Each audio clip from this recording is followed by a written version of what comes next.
Good morning, people of the Facebook. And it is cold in Joburg today. So, all of my UK friends out there and all of my UK clients, please enjoy your early spring months, summer months, not quite summer there, according to my brother who lives there. So, the reason I wanted to come online and talk today is because I wanted to talk about strengths and weaknesses.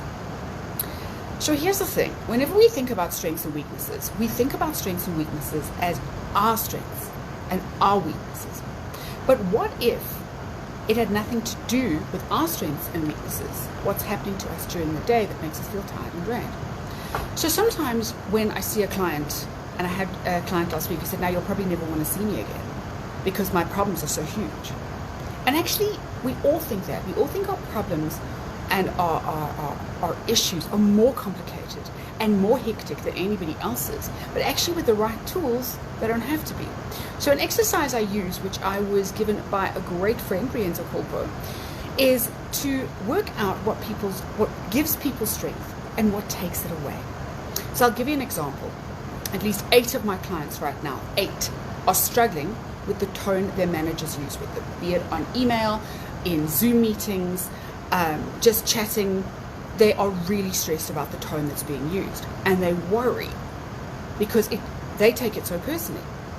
So here's the thing, with at least, I'm being conservative, with at least 4 different reasons why your boss might be using an ugly tone with you, almost none of them are about you.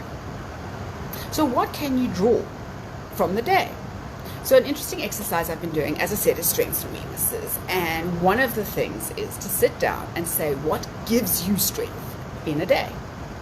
So it could be that first cup of coffee that's just so delicious and goes down like melted chocolate. Or it could be that first cup of hot chocolate that goes down like melted chocolate. It could be seeing someone you really like in the office. It could be taking a couple of minutes to go and grab a coffee before the office. You see my theme here. It might be the fact that you work with someone you really like, or that the food is really good at work, or just that you got a lot done, that you feel productive, that you feel great when clients call and say, wow, that was fantastic. And once you've made a list of all the things that give you strength at work, all the things that make you want to high five the day, make a list of the weaknesses. Your kryptonite, if you will. The things that make you go, ugh. So I did this. And some of my clients had to really scratch for things they liked at work because they'd forgotten what they were.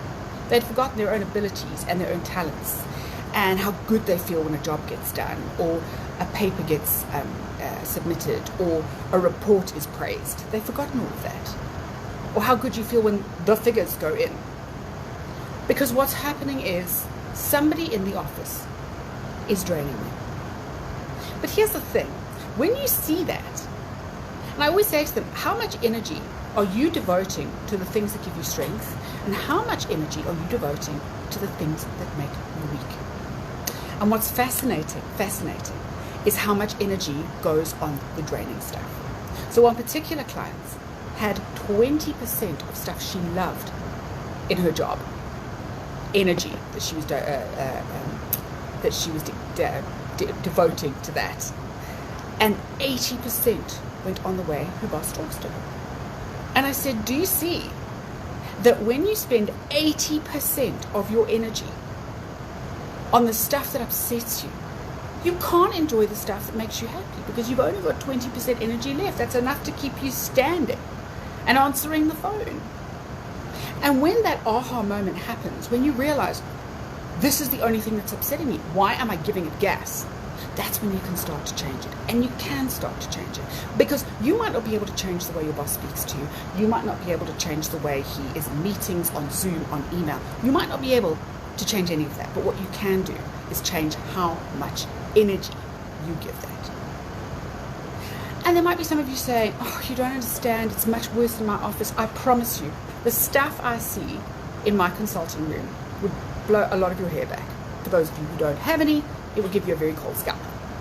I promise your issues and your problems are no different to anybody else's. It's fear, it's concern, it's anxiety, and it's feelings of not good enough, all of which can be dealt with. So today, and I know it's nearly 10 o'clock, today, think back on how you started your day and what worked for you. how you got in the car and maybe all the robots were green. You got to the office and someone you liked said, how's it? Or someone you hadn't seen for a while. There was water in the kettle, it was already boiled. Your first meeting went brilliantly. Think about all those things and write them down as the day goes on. And also write down what upsets you, what takes away from the energy that's keeping you going, from your passion, from your joy, from your focus. And I can almost guarantee you that list is going to be so much shorter, but you're going to be giving it so much gas. So I'd love to hear back from you. You can send me a personal message. And if you want to learn more, you can also send me a personal message and come through for a session. I promise you, watching people turn it all around and go, wow, this was actually really simple, is the best part of my job. It really is. Have a wonderful Tuesday. If you're in Joburg, wrap up warm. And if you're in the UK, break out the bathing suit. Bye.